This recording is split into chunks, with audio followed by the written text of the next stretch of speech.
Welcome to Chaos Divided, your weekly dose of WholesomeHammer, where we explore the hobby, the game, and the lore of 10th edition Warhammer 40k. We're your hosts, Nurgle Snurgle and BlushingNoiseMarine, and it's 10th. We're excited. Let's Let's do this. So to get us started, I think we have to go back to that announcement trailer. In the spires and the slums, our people sing of victory. Victory as the galaxy burns. Victory as the Imperium rots around us. Victory as humanity rages against the dying of the light. That's Reboute Guillemot. Ooh, is he French? Guillemot. I have heard that pronounced that way from GW. So I always assumed that was what they were going for. Because, Gulliman sounds... Yeah, Gulliman, Guilliman. Right? Where was that quote from? That's from, the opening trailer to, the cinematic from, for the announcement for 10th. It's he's in, looking at the galaxy as it just, goes to hell. Yep. It's hell. So, 10th is here. And I think it's pretty clear that we're excited. So what are your thoughts right now? Before I get in, I feel like I could talk about this forever, but what are your thoughts? Honestly, it's all over the place because you definitely hear what other people are thinking, and then you gotta put your own thoughts into that. So I'm excited because it's just something new, something fresh. It's what are my real thoughts? Maybe to get started, I know you just finished painting half of a Leviathan box. How was that? I did the Tyranid side of the Leviathan box, and I grinded this week. Holy crap. It was, man, that is a box to build and to paint, but you know what? The models were amazing. They're beautiful. I loved it, but it was more of a challenge to be okay, 10th is coming out tonight or today, and I really want to get it done, and it happened, and I might pick up half the box. I know throughout the entire this entire week, Blood God was like, I want this box, I want this box, I want this model, I want this model. So perhaps down the road when people start putting it up on eBay, we might pick it up, but because we do have some Tyranid models, and so. What was your favorite model to paint of them? Oh, you know what? That Screamer was really great, and sorry, I don't know the names of them. I just know them as what they kind of look like. But there was the other big one with the smoke coming out of it. It really reminded me of the Venom crawlers from Chaos Space Marines, and that was great. I love painting big monsters, so that was probably my favorite. Even the little brain guys, the little tentacles, or someone commented to me, they're cauliflower sticks. Because they kind of do look like cauliflowers, but yeah. So that was that. So I am excited for new models, let's just say. That's my most excitement. Because I feel like what we've been seeing with Tyranids is that there's new models coming down the line, and the Codex is coming out in a couple of months. So I'm kind of hopeful that they'll be doing the same thing with demons. Well, I think they had said that there's going to be new models for every faction that gets a Codex this year. And did you see the new... what is it? Is it the Lictor? The trench coat Tyranid? His skirt. I thought that looked pretty sick. I love that, yes. I feel like I'm going to be painting a couple of those in the future. Oh. Nurgle goes to the hive mind. That sounds like a great title to an adventure. There we go. What are you most excited? I'm playing my first game later today, so I'm really stoked about that. I'm really just excited to see kind of the new interactions, see how things play out. Going from a fresh point, I've been watching a few battle reports, and the core rules are very different than 9th. There's a lot of very different interactions with that. I think it's definitely a more shooting friendly edition. But at the same time, I don't think the missions are friendlier to shooting armies. So I think it's going to force very different like styles of play. And I'm really excited to see every battle report I've like watched. I think everyone is like, everything is not as easy to kill anymore, and I'm kind of excited to see that play out, because like one of the things that bothered me about Ninth was like just how visceral it was. What army are you going to be playing today? Your Emperor's Children? Oh yeah. Yeah. They're Chaos Space Marines now because Emperor's Children. We weren't cool enough to get invited to the index party, so. Though I think we're gonna get a codex this edition. I think you're gonna see Fulgrim. I was gonna say, yeah. I think Snake Boy himself is gonna come out and stop frigging around, literally and figuratively. You know what? Fulgrim is like the way he's depicted and some of the art of him, like he could make a beautiful model. Like, not to say that the other like Demon Primarchs aren't also beautiful models, but like. You know, I think like Fulgrim, if they go to town with him like they could, like it could be gorgeous. Well, I've seen some conversions of him as well, and they've taken AOS models like the snake with like Sigvald and mashed them up together, and they're pretty accurate. So I'm pretty sure they could do that. Snake Boy with wings. That's I was gonna say, does he have wings in? I think they all don't. They all have wings. I think that's a part of being in. Like so, yeah. Ascending is you get wings. I don't know. They all have wings. It like confuses me that Mortarion have wings. I'm like, that feels very like antithetical to Mortarion, but he has wings. So yeah, but he also hates psychers, and he can do he used to be able to do psychic spells. Right, Mortarion is just I think a little self-loathing. Yeah. He got into Nurgle's garden and he was just like, no, I'm gonna be the one unhappy thing here. That's how curmudgeonly Mortarion is. But then he has the cutest Nurglings around him. Well, you gotta bite, you gotta have your whippersnappers at your ankles. So yeah, no, I'm really excited to kind of see how it unfolds. I'm really excited to see just how different it's going to be. Because I mean, when a codex drops, armies change, but this is everyone changing all at once. Things that were kind of top notch before, it looks like are not as top notch. Like looking at Tau, the way people ran Tau lists before is not going to work as well anymore. It's going to be very different. So I think it's going to challenge people to kind of actually build their lists and think a little more critically about how do I explore this? How do I explore these interactions? Because it's also everything has a special rule now. And it's not so much about stratagems. So that's more understanding how things can work together. Which and you mentioned it before, figuring out combos. I think that's one of the fun parts of getting a new codex, and now it's a new editions. Finding out, especially the demon line, going undivided and taking a little bit of Khorne, a little bit of the Tzeentch, and finding that synergy amongst the army. I think is going to be the fun part. Well, I think until you actually get mono god detachments, it's going to be hard to build a true mono god. It's probably going to be difficult to play Nurgle demons without having any kind of rules that support them. Correct, because then you look back and you go, what's the point of going mono when other things from other gods can do even cooler things or more synergy, especially with Battle Shock or Shadow of Chaos stuff. Yeah, and I mean the Shadow of Chaos thing, that's huge. And I think Nurgle is kind of slow. Yeah. So if you don't have anything, because there's even, the whole tactical versus fixed secondaries now. So if you're playing tactical and you need to run to an objective or run to the corner of the board and everything you have moves 5 to 6 inches, you're just not going to get there.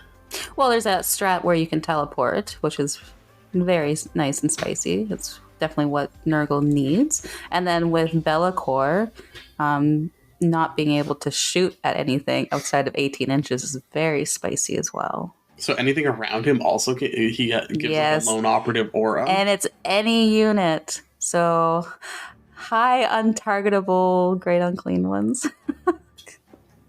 That's great. Okay, well, so literally, I think it excludes monsters and vehicles, but sorry, I'll take that back. But you got your Beast of Nurgle, you got your other units, and sorry, I take that back. Well, I was telling you I am bringing my first Nurgle unit in an army, and it's my Land Raider. I'm giving it the Mark of Nurgle purely because I can give it the strat to make it a lone operative, so you can have like a Land Raider that can't be targeted outside of 12 inches. Like, you can only shoot it once, basically.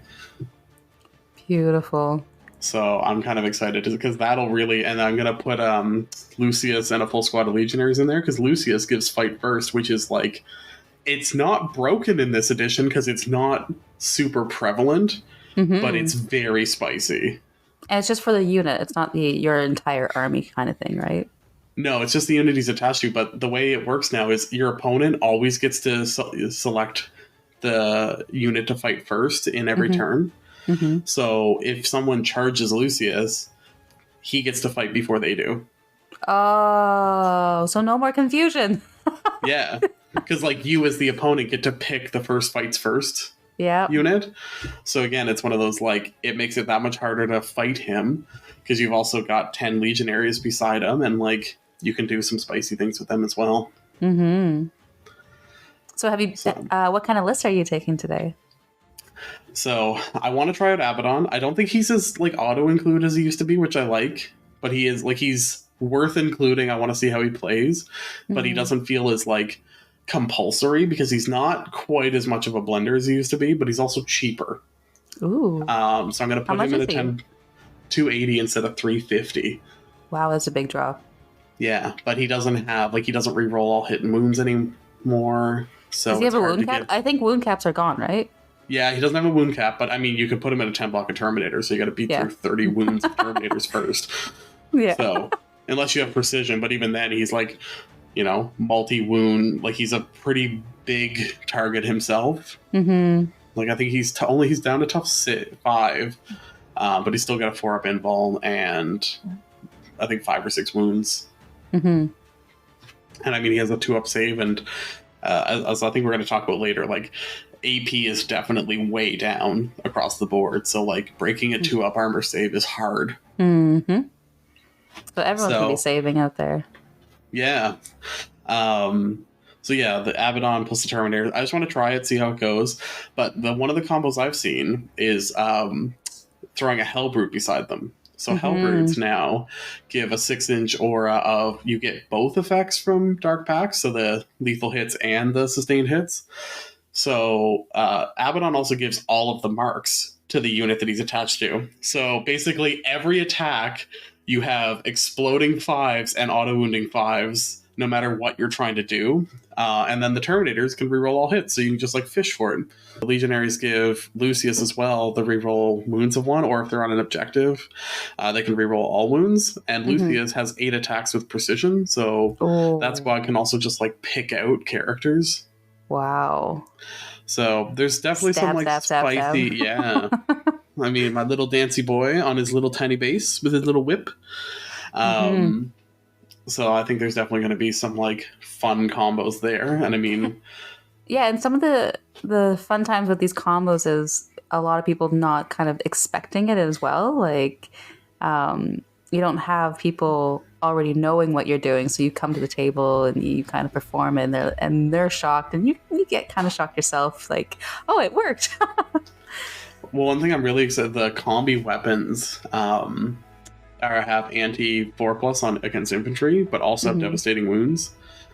So any combi weapon, when you roll a 4-up to wound, is going to do a mortal wound instead. Yes. So combining that with the like 5-up exploding hits is going to be maybe spicy. So there's definitely some like, I don't love building like mortal wound spam, but I think a little bit's okay. a little taste. Just a little smidgen, Yeah. No, but even little things like mortal spoon wound spam bay, salt bay type of thing, like little spoon. Yeah, just a little like mortal wound sundae to like go with the chaos cake that I'm baking. Delicious. And yeah, no, and like Land Raiders are gross now. Just like the tough 12, they're going to be hard to do anything with, and you can give them lone operative with a strat for Chaos Space Marines if they're Nurgle. So like, there's going to be all kinds of fun little things I want to see. And even I'm bringing some Noise Marines, not because I necessarily think they're great, but they're only 85 points for a 5 squad now. Wow. With the Blastmaster, which didn't get as much of a glow up for 10th, but it also forces battle shock tests. At any, like when you shoot them? Whenever you shoot it. Beautiful. So I'm kind of curious to see, combined with I'm trying out the Demon Prince with Wings also causes battle shock tests, but I gave them the Slanesh enhancement where they also cause battle shock tests. So I'm curious to see if I cause enough battle shock tests to see what I can do to people. Yeah, I've heard that battle shock is definitely a game changer to this 10th edition. Well, I think even just shutting down, like, because I mean, if something's battle shocked, you can't even use Overwatch on it. Yeah, and you can't hold the objective. Yeah. So it's pretty devastating. I think there's definitely some like play there, and I want to kind of see. I mean, it's going to be different for different armies because like Custodes with a 5-up leadership or 6-up, whatever they have, is not going to like pop off the same way that like everything else is. But like Guard or Gene Stealer cults, like they're going to have a hard time holding on to anything if they can. If you're throwing out like 3 to 4 battle shock tests a turn. And you mentioned that you're going to be playing Thousand Suns. Yeah, it's either Thousand Suns or Demons. I didn't actually ask him what he's bringing in. I know he has both armies, but I'm hoping it's Thousand Suns because I think they're not Eldar spicy right now, but I think they're on the spicy end of the spectrum. So I'm kind of happy to see. Actually, Tyler, who we talked to a few episodes ago, often talks about how like learning how to play a faction when they're not at their best is like a critical thing to like getting better. So Chaos Space Marines are not at the bottom of the pile that they were for Arcs of Omen. They're kind of in the mid. So I'm kind of curious to see if like the lessons I learned over the last like 6 months are going to translate into maybe some better play going forward. How do they determine where they're at in a tier? Like, especially before people start playing the games. Like, how do they determine? I think if you look at any of the content creators, like, they're just looking for, like, you know, what are kind of devastating combos. So if you look at, like, Eldar Wraith Knights, like, I think it's, like, they can spike up to, like, 40 mortal wounds with not a lot of, like, difficulty because of the fate dice. Oh, yeah. And prior to recording, I was just looking into the Farseer being able to make those fate dice into 6s, like once per turn. So, yeah. So if you roll a few 6s in your fate dice, and then I think it gets D3 attacks, and you can take 3 of them. So I mean, and what is it? It's like 2d6 plus 3 damage or something. It does.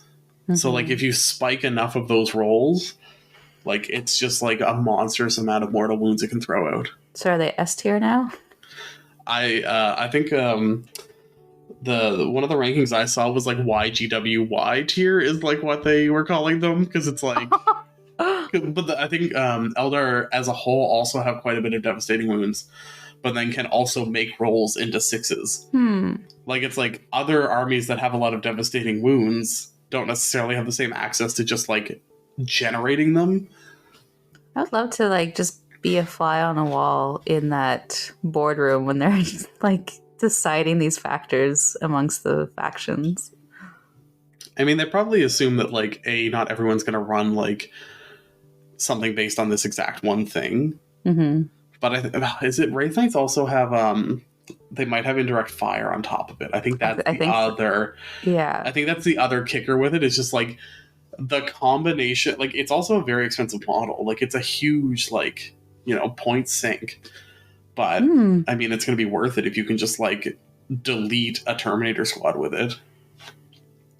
Yikes. So, I mean, I think it's one of those like they want things to feel good. They want things to like a Wraith Knight is like comparable to like a Storm Surge, or like, you know, your big, like a Great Unclean One. Like it's like a big stompy gonna break things model, and it should break things, but then it's like how all the interactions come together, and people kind of pretty quickly see like, okay, that's going to be spicy.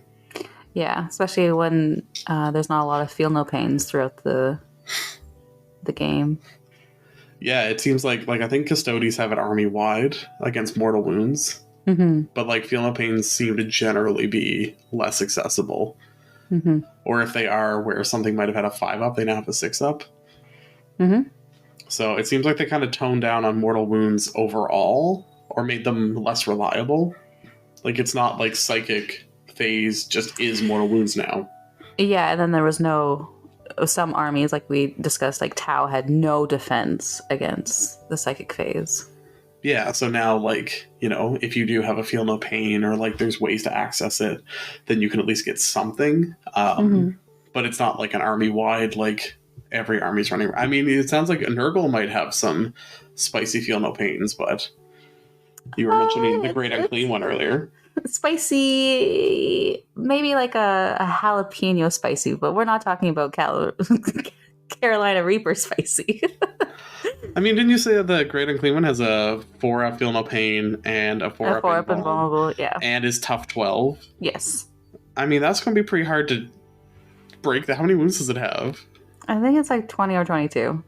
Yeah, just like, you're going to have to throw like 45-ish wounds through it to kill it. Yeah, and he gives like 6 up feel no pain within 6 inches of him, and you can just have 2 of them stomping around. And yeah. And I don't need to move up that far up the board. I just hold my objectives and deploy all my Nurglings onto the objectives. I know I don't have OC on them, but I'll just put like one single like Bile Piper in the center. Just sloppetying all over the objective. Yeah. Making you do the battle shocks. I think, I honestly think, like, looking through some of the missions as well, it's a lot more No Man's Land centric. Okay. So you're not necessarily going to have to move into, like, there's going to be benefits if you can get into someone's deployment zone. Mm-hmm. But, like, kind of the just sitting in the middle of the board somewhere, I think is going to have a lot more play. Mm-hmm. I mean, there's definitely some missions that are, like, there's ones where you place objectives, there's ones where you, like, summon objectives. But it seems a lot more concentrated on, like, not being in your deployment zone. So kind of that, like, slow wave out, I think, is going to be fairly effective. Especially with demons, that they can pretty much make objectives sticky. Plague bearers can do that innately, so that's nice to just leave your deployment zone. Like, I think there's actually there's missions now where, like, your deployment zone objective doesn't even score you victory points. Eee! Yeah.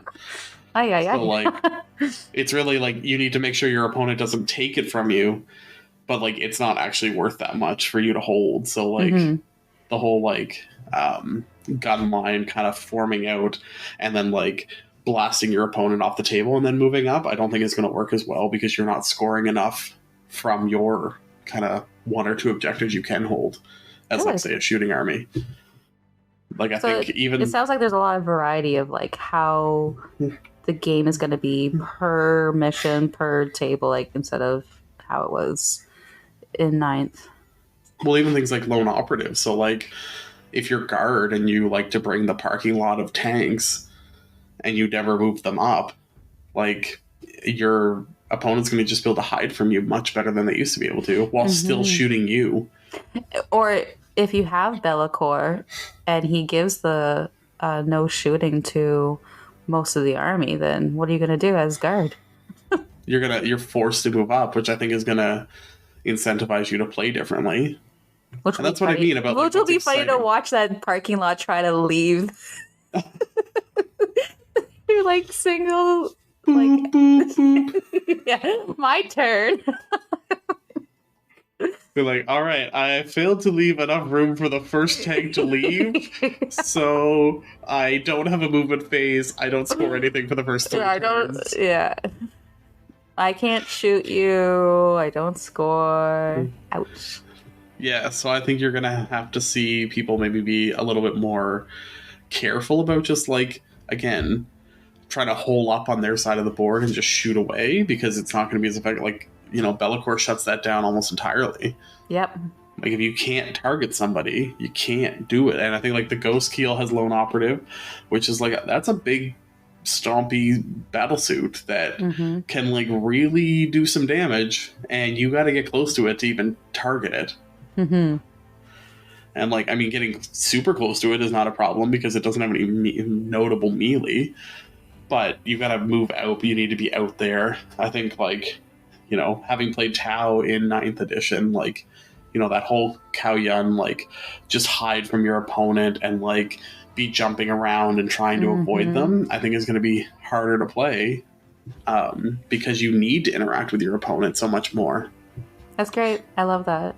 And like the first couple of months is definitely going to be clunky because I think people are still going to want to play like they're playing in 9th, like their style, and then they're going to have to adapt and evolve into whatever 10th is. Well, I even noticed like movement is down as well. And there's less free movement in the charge and fight phase now. Yeah, with the pile-ins and consolidates, like consolidation's a lot harder.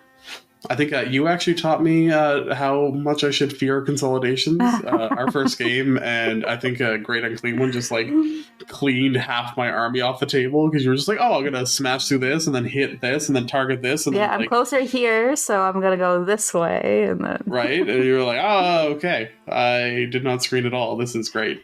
Well, that's one of the first things I really learned about this game was the movement and how powerful. Like, Blood God really taught me well with that, and watched a lot of battle reports and how powerful it was. Yeah, and I think like because, you know, things that had 14-inch move now have 12. Things that have 12 might now have 10. Like it's not like a huge shave off. Like but it's a notable amount, and you know I think there's less advance and charge available for a lot of armies. Yeah, well, for example, like Flamers used to be 12 inches, now they're 9. And 3 inches is big. It is big.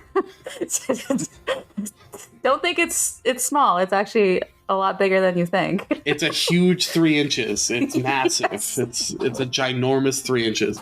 No, but that's what I mean. Like, you know, if you're losing out on, I mean, Flamers are probably not a great example of things that we're charging a lot, but well, you don't want to charge them because they can fall back and shoot. Oh, do they have that now? Yeah, and they auto. They're back to auto. They're actually Flamers again. I mean, that's good. Yeah. So yeah, I think there's, you know, I mean, hopefully if you're charging them with something, they just break. But I think the like, you know, people charging, getting a big roll, and then like making a conga line to an objective is gone because you have to move closer to the unit you're charging. So you can't like end up further away than you were. You know, not being able to consolidate if something isn't in range. Like a lot of those things that just kind of like people would kind of like and kind of 2-3 inch their way across the board is all gone. Goodbye, daisy chain. Yeah. So I think like there's definitely going to be a lot of changes how melee armies play, and like technically all those core rule changes benefit shooting armies because they're going to be able to screen better.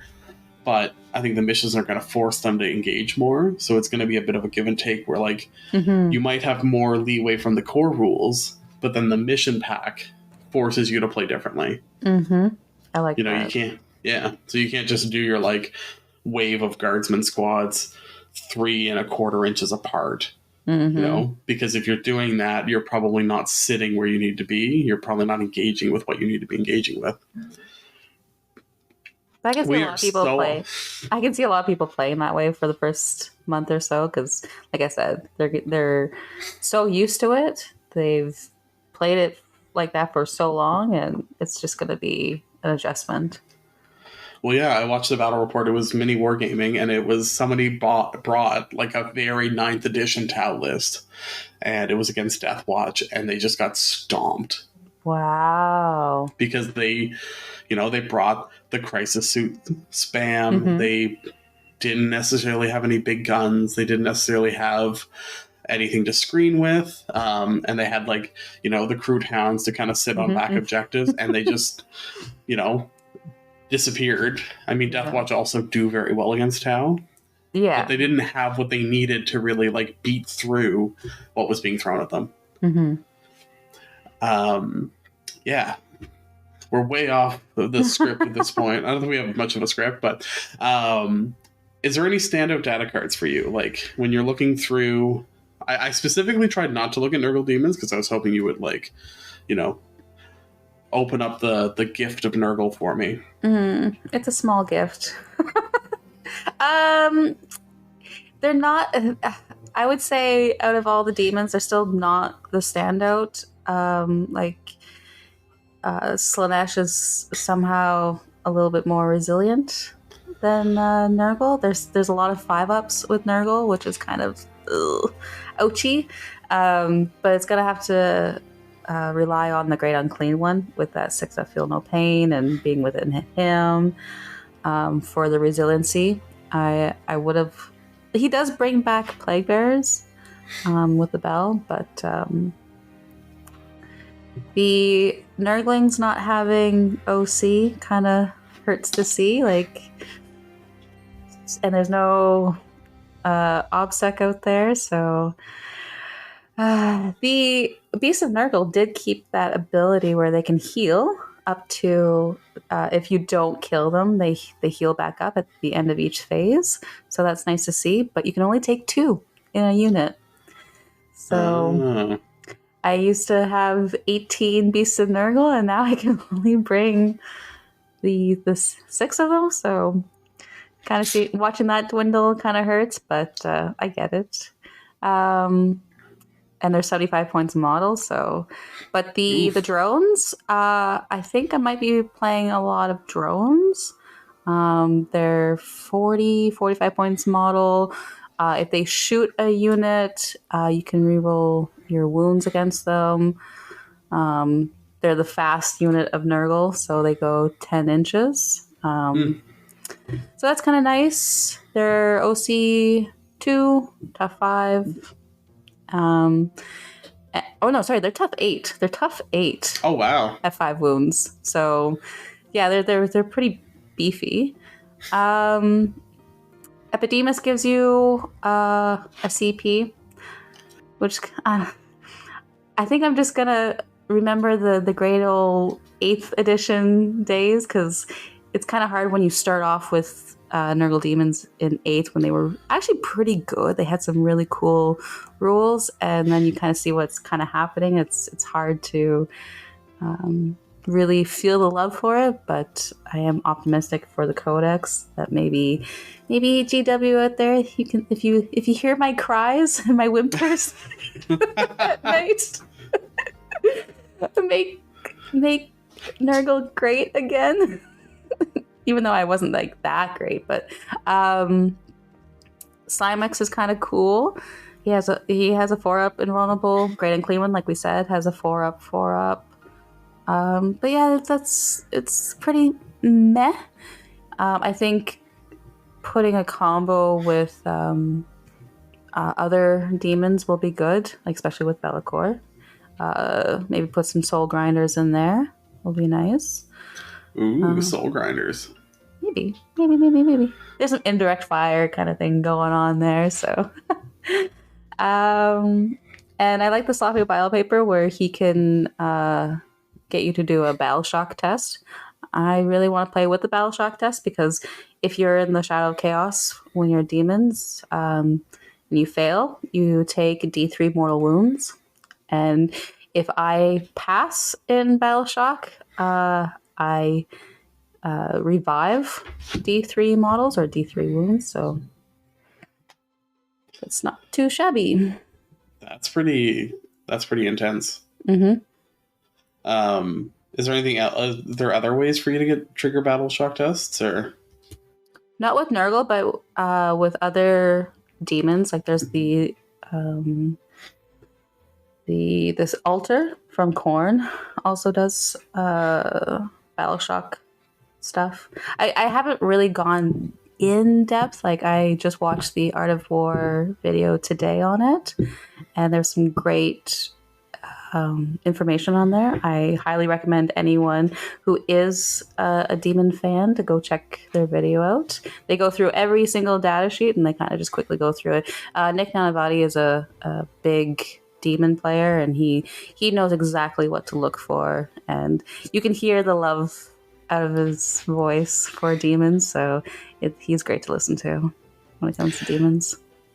I think we've kind of talked about this a little bit, but one of the questions I had for you was like, do demons feel right?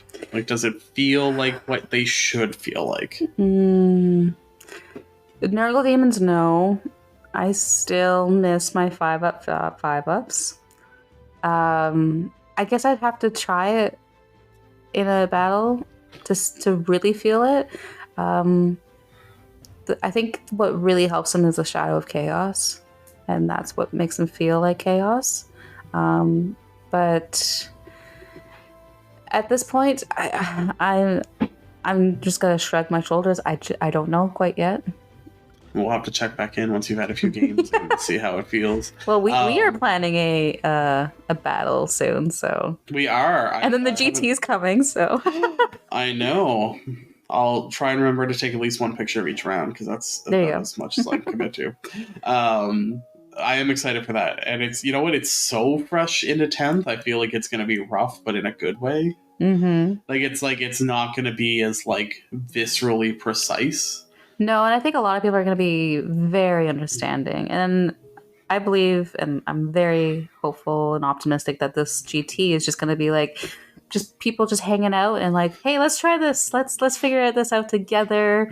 Oh, you do that, sweet, and kind of help each other out. And it's just gonna be a hangout weekend. Get some dice rolling, show off some models that we've all been working on. Because I'm pretty sure that a lot of people have not been been playing games lately. So it'll just be a great time to roll dice.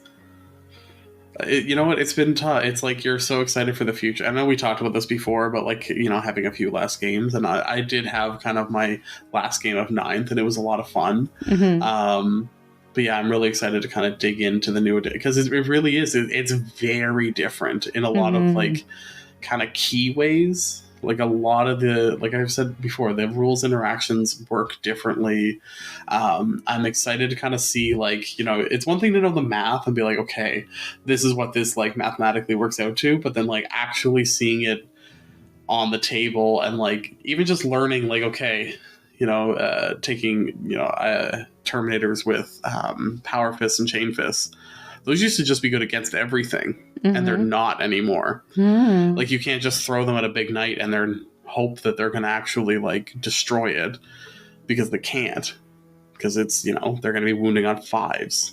Well, the Chain Fist would be on 3s. Yes. But, you know, most of your damage is not going to be as reliable. So, like, and then the AP, like you said, is a lot lower. Yeah, so, like, a Chain Fist went from AP 4 to AP 2. Whew. So, like... Oh, that took a hit. Right? So, I mean, you know, that means a big knight is still getting a 4-up armor save. Mm-hmm. So, I mean, that's pretty substantial. So, yeah, just kind of like... Because, again, it's one thing to know the math, and it's one thing to, like, know roughly what it can do, but then you also have to make those decisions on the table. And, like, learning those kind of patterns and learning what things should do. You know, when to charge in, when not to. Yeah. And I think that's going to be very different for this edition than it used to be. I think you're going to have to be a lot more, not necessarily hesitant, but careful. Like, you're going to have to make sure your ducks are in a row. You know, if you're going to throw something into, say, a knight, it's got to actually be able to damage it. You know, you're going to need to actually bring... Yeah, and they're just going to stomp your face off. Yeah. Because the other side of it is the, why is that word not coming to me? The bracketing is nowhere near as severe as it used to be. Is there bracketing? Because I know, like, the demons don't have... Well, they have some sort of bracket where it's like if they're down to 1 to 7 wounds and they're -1 to hit type of thing. But they're no longer like it's -1 or 2 movement or strength or anything like that, which is kind of nice because, like, that was hard to remember a lot of the times, was that your brackets, because they were all different. Yeah, well, and like what was Be'lakor had fewer attacks or something. Like they weren't. Yeah, most of them did. Yeah, except for Khorne. So yeah, no, I think they do bracket, but it's that same, like, they're -1 to hit at a certain wound level. So like, okay, you're not going from like, you know, a big knight at their bottom bracket was like hitting on 5s and like, you know, could move like 6 inches and like, you know, you really shut them down. Whereas now they're still going to be like mostly effective. They're just going to be like slightly reduced. Wow. So you also can't just like, suicide throw a unit in there to try and like break them down. Yeep. Yeah. And they're pretty cheap, aren't they? I hear like the knights are gonna be, whether you're Imperium or Chaos, is gonna be pretty powerful. Yeah, I don't think they're as like you're gonna see more on the table now. Yep. Like I think it's gonna be you're gonna have more models on the table now. I think if you bring tank weaponry, it's not going to be difficult to deal with them. Mm-hmm. Like especially things like the armigers and stuff like that. Like, the toughness didn't go up that much that a las cannon or a railgun or something isn't going to wreck them. But I think they're you're going to have weapons for them. What do you think the meta's going to be like? I mean, at this point, I think it's going to be like Eldar and Thousand Suns and Custodes seem to be the ones that are kind of cleaning house. Circling the top, yeah. I mean, Eldar and Thousand Suns kind of have the same thing going on where they have a lot of like control over what they're doing. Mm-hmm. And then Custodes just, they're tough and they are difficult to break. They've got, a 4-up invuln across the board and a 4-up feel no pain against mortals. So across the board. Yeah. So like that's hard to. Let me guess, 2-up armor save? Well, I think Trajan can once a turn or once per battle give himself a 2-up invuln save. Shut the front door. So yeah, so the first time you try and go and like kill Trajan, I don't know. But like, I hope you roll ones. Right? Just like I believe in me, I guess. And like I think yeah. So I think Custodes are a tough nut to crack right now, just because of like the way they're structured. They're very tough, they're very elite, and they don't really care about what you're doing. Whereas, like I said, Eldar and Thousand Suns with the Cabal points kind of have a lot more control over what they're doing, so they can just kind of like make it a more favorable situation for them. And I'm not even just talking about like Wraith Knights, like that whole nonsense of like Mortal Womb, I don't know, Armageddon that they can deliver. I mean, I think the more control you have over what you're doing and what you're able to kind of throw at your opponent, the better situation you're going to be in. So yeah, I guess to maybe talk about the core rules a little bit. So do you think that they got simplified but not simple down pat? Like, do you think they achieved it? Can I say no? Well, okay, I simplified. Hot take, yes, you can. Simplified by taking away strats for the armies. Yes, that was simplified. The armies themselves are simplified. When it comes to the core rules, I don't really think it's simple, only because you're adding a lot more vocabulary to the game, as in like precision hits, the devastating hits. Like we never really had those type of rules, and now that's added to it. I mean, but we did though. So like the sustained hits, like Tau had that. It just wasn't called that. Mm-hmm. And like the devastating wounds were usually written as like if you roll a 6, then it deals this many mortal wounds instead. Like it was clunkier. Yes, and it was more like specified for the army. Like for Nurgle, you could have auto wounds, essentially. Yeah. So yes, that was more simplified. That I guess that was just an uninformed hot take, but from like trying to get into the new edition, I guess it only because I was comfortable. I felt like going from 8th to 9th was very comfortable. Going from 9th to 10th is a little uncomfortable. That's fair. I mean, it's a different system. Now, see, I played when Universal Special Rules were a thing. Mm-hmm. So, like, I feel like it's kind of like a return to that. Right. And I didn't go through that. So, and I understand that a lot of people have brought up 5th edition or, this feels reminiscent to this edition. And if you had gone through those editions, yes, it feels familiar, but for I think a lot of people who haven't, it does feel a little different. Well, I think like it's another thing that like I guess it's an element of like if something you would have had to go to just the data sheet for, you now have to have the core rules to like remember what that is. So it's like once you learn it, it's going to be fine. But yeah, it's another thing that takes you away from a data sheet. Yeah, where it's like, oh, what does torrent do? What's a lance weapon? Like, especially the ones that you don't necessarily interact with all that often. Yeah, like some of them are obvious, like the anti, but like even then, like I had to go look up whether or not it's a regular wound or a critical wound, and anti triggers critical wounds.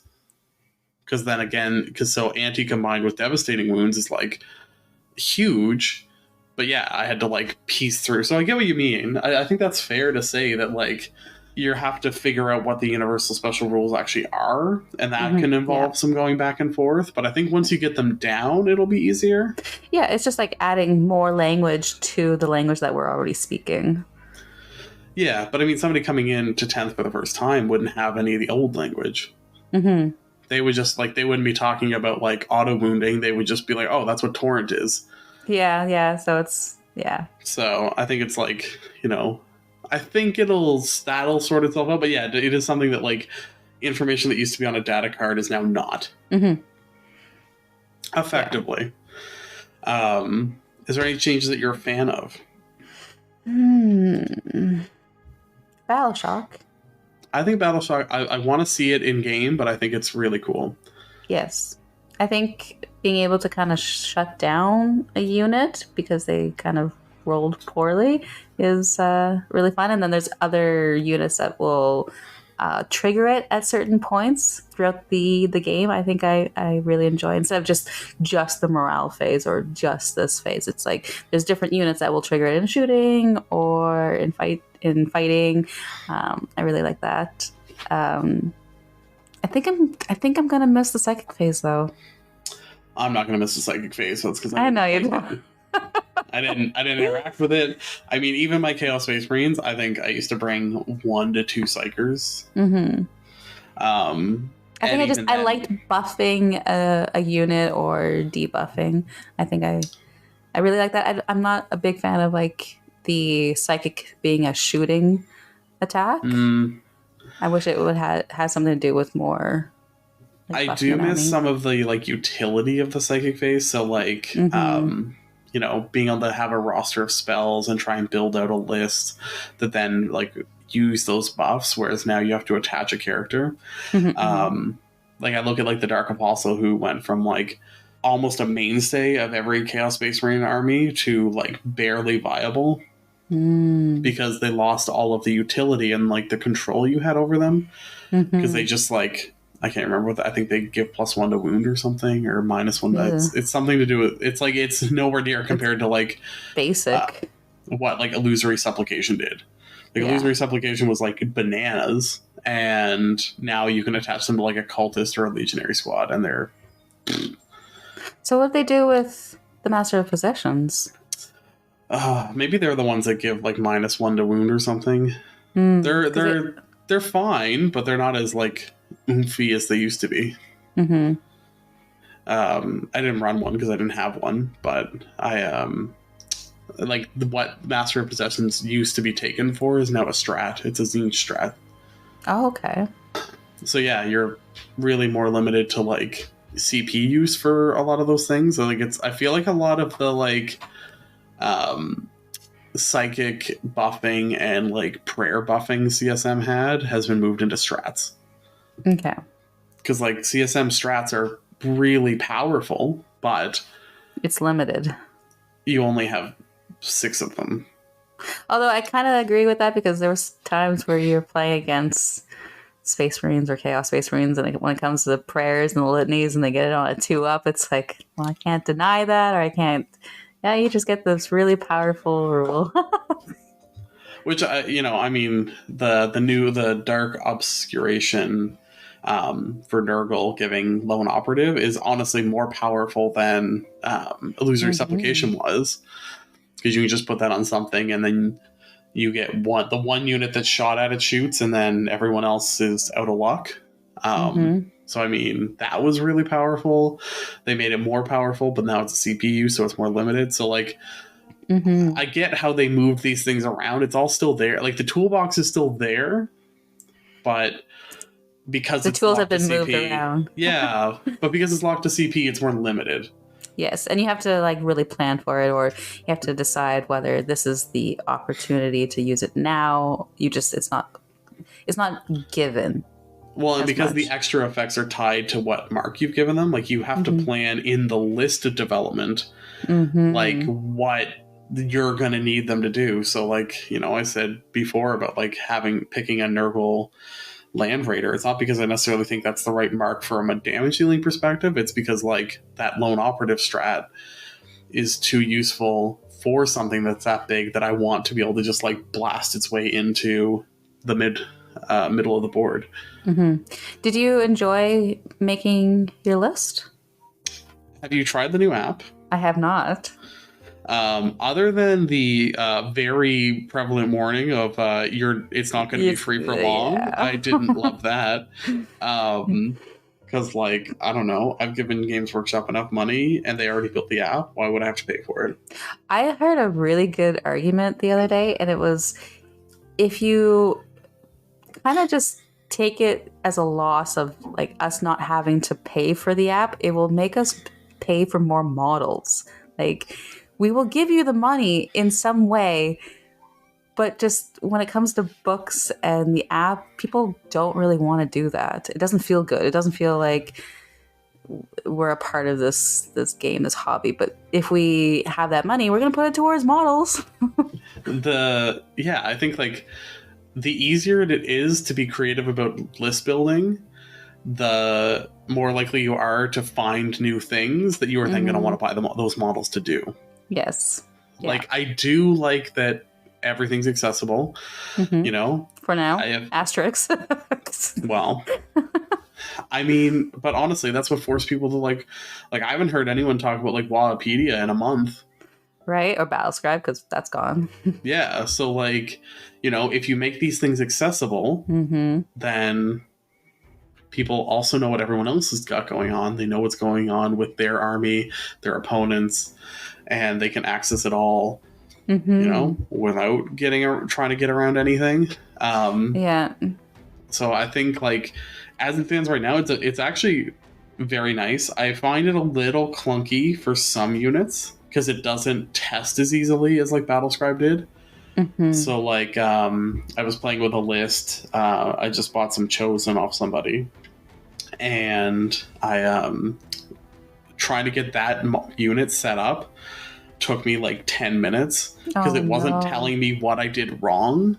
And it was like, I had too many bolt pistols or something, and it took me a while to figure out. I had to go through like line by line multiple times to figure out like where I'd made the mistake, whereas Battlescribe would be like, you have too many of this, but if you looked at it, it would be like, you have too many selections of this thing, or you don't have enough selections of that thing. So you'd be able to like go back and figure, oh, I should have picked this instead of that.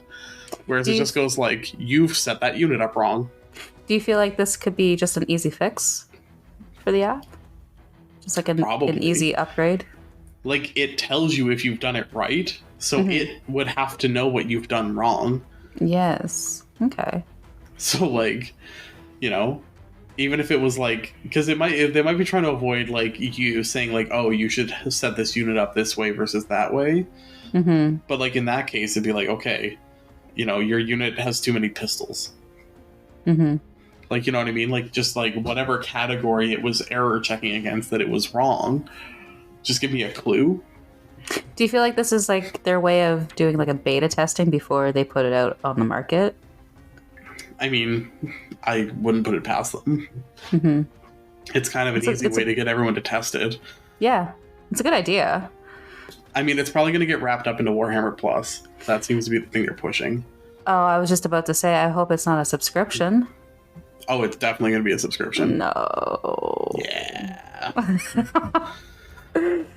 Because if it was like a one pay type of thing, then I would agree to that. But if it's like a monthly thing, that's a feel bad. Because what about the one person, or the one person, the people out there that just want to play like one game or want to try out a tournament and want to use the app so that they can build an army. Now, I will say, and doing this off of a phone would be much harder, but like sitting at a computer with an Excel spreadsheet and the index cards and the Munitorum field guide was faster than building it on the app.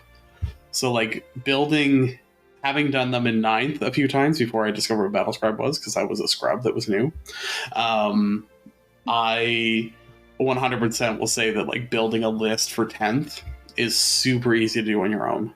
Like, I don't think you need a tool. Yeah, because, like, from what I've heard and seen, you don't have to pop in war gear. You don't have to, like, do any of that extra spicy stuff. It's just, like, that's the unit. That's ready to go. Bing, bang, boom. Yeah, so, like, you know, I mean, even typing it in is so you know what you're going to put into it is one thing, but, like, you don't have to. And, yeah, really, like, even the Munitorum Field Guide manual or whatever it's called now is a one-pager. So, like, you can see all of the points cost because there isn't all the war gear.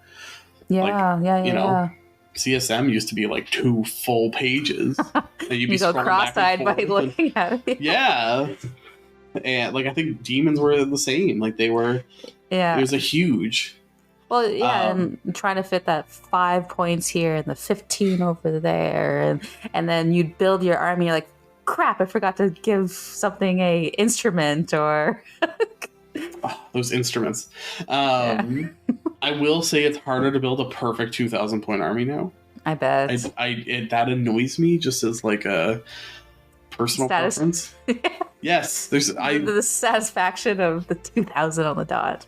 I will make a slightly less efficient list for a perfect 2,000 points rather than like 1995. You're getting your money's worth in this, right? I will take every possible point. No, but it's almost like it's like a point of satisfaction and like I don't know. It's like a mark of victory. It's like I used every possible point, and it's like you know you're definitely forced to make some much bigger choices where it's like, maybe I'll take off this piece of war gear versus that.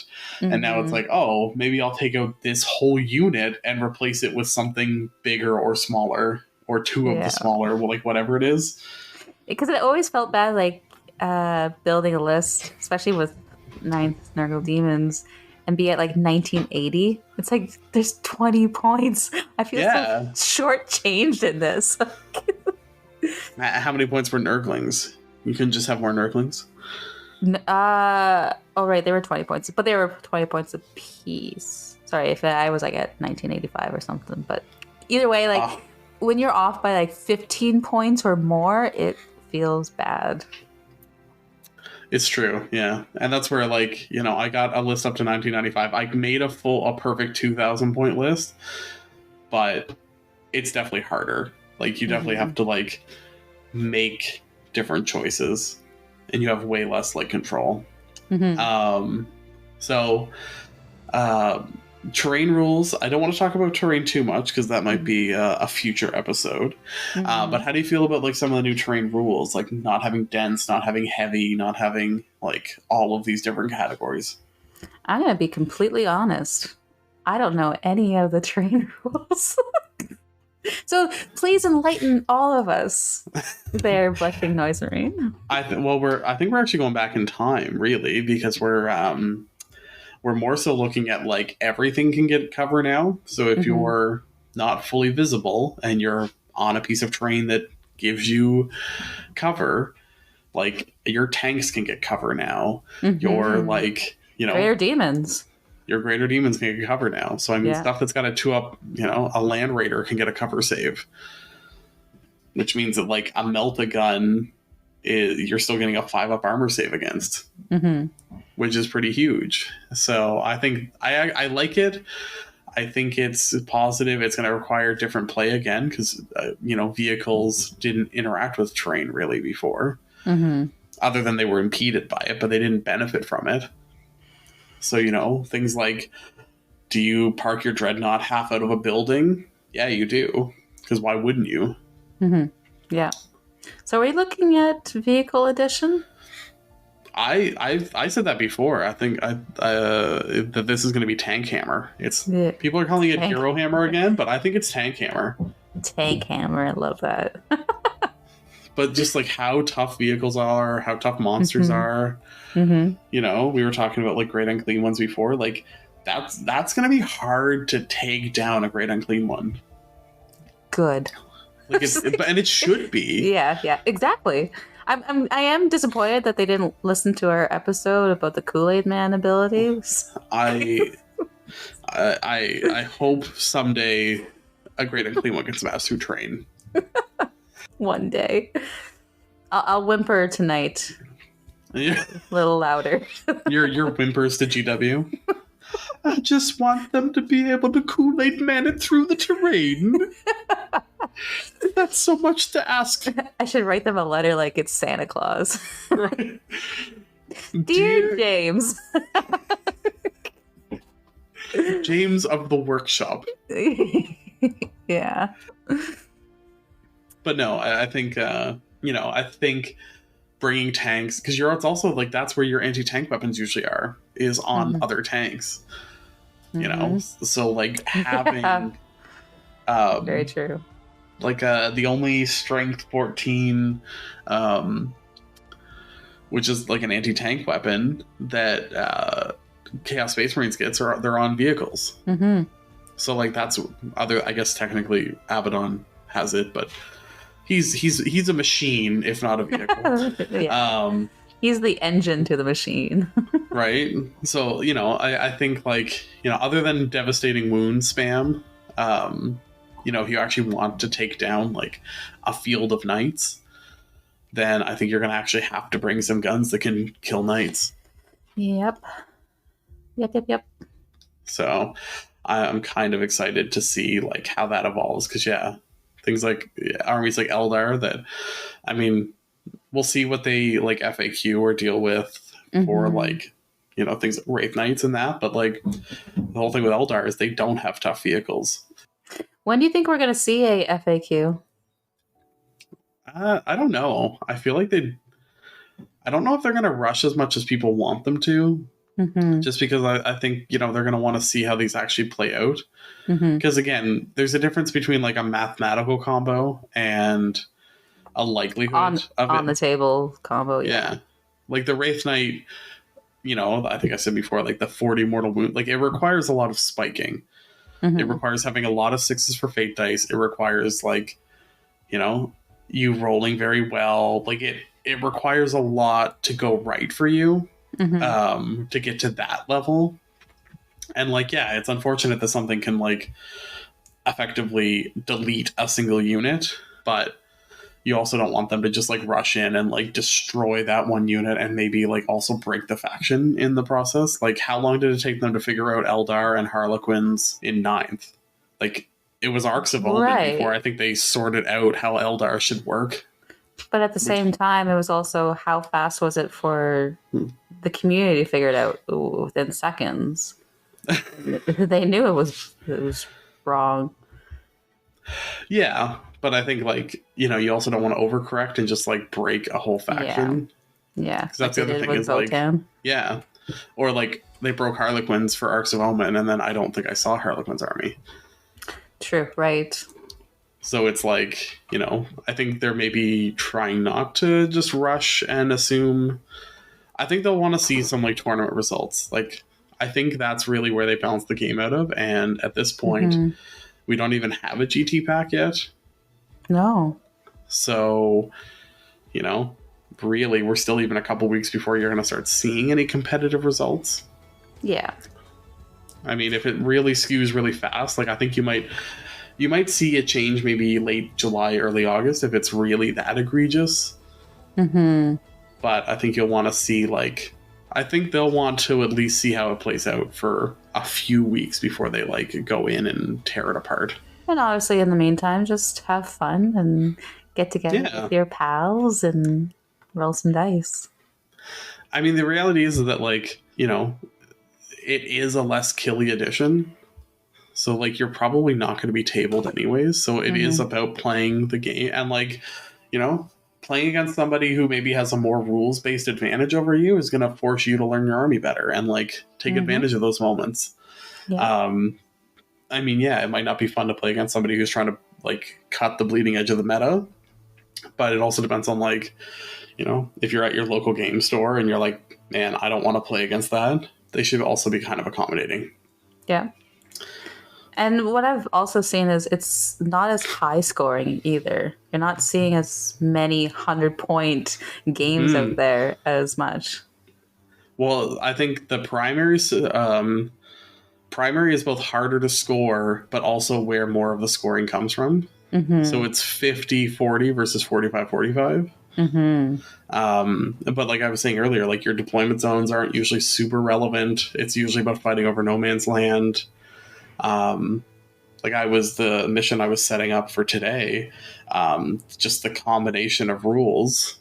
You know, I think there's only 3 objectives you can even score on. So this episode's going to be in the future, so we can talk about your game today. What's your game plan going into this game? I just really kind of want to. I mean, I love. Obviously, Emperor's Children aren't in the rules. I built a very Slanesh heavy army.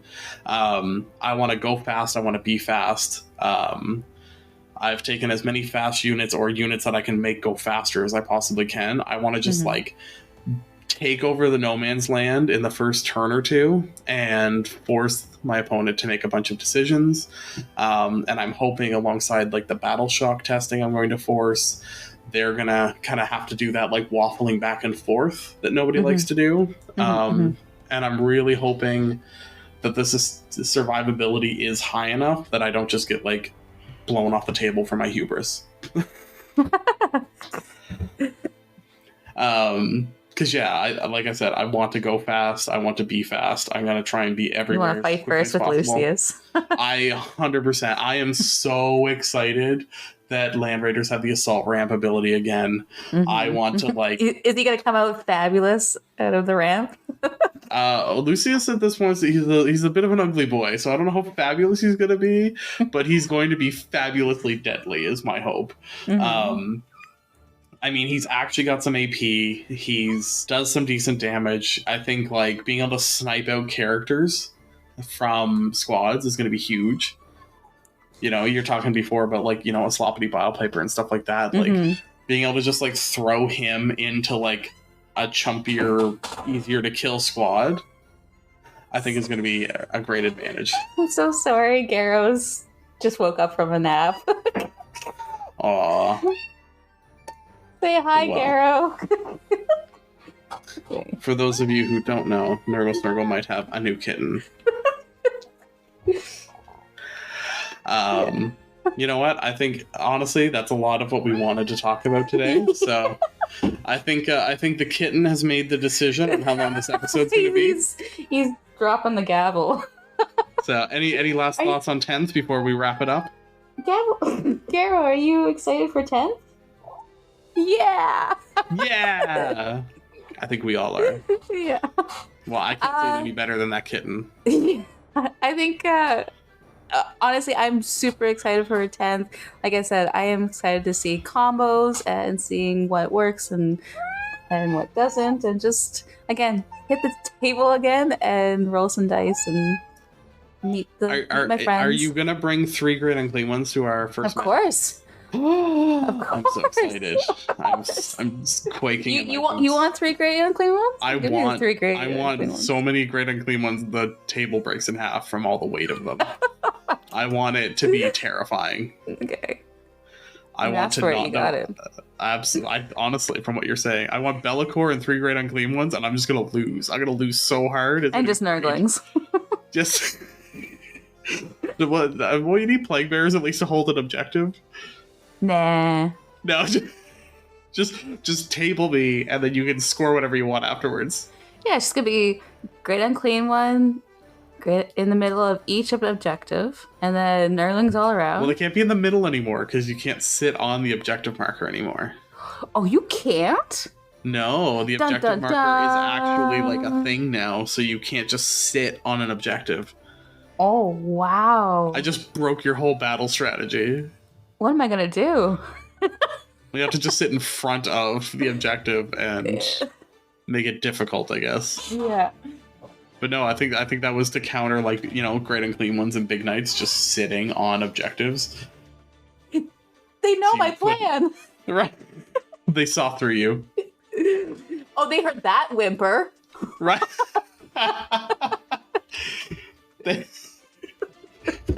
They see through the things you wanted to do, but not the things you needed. GW, why do you hate me so much?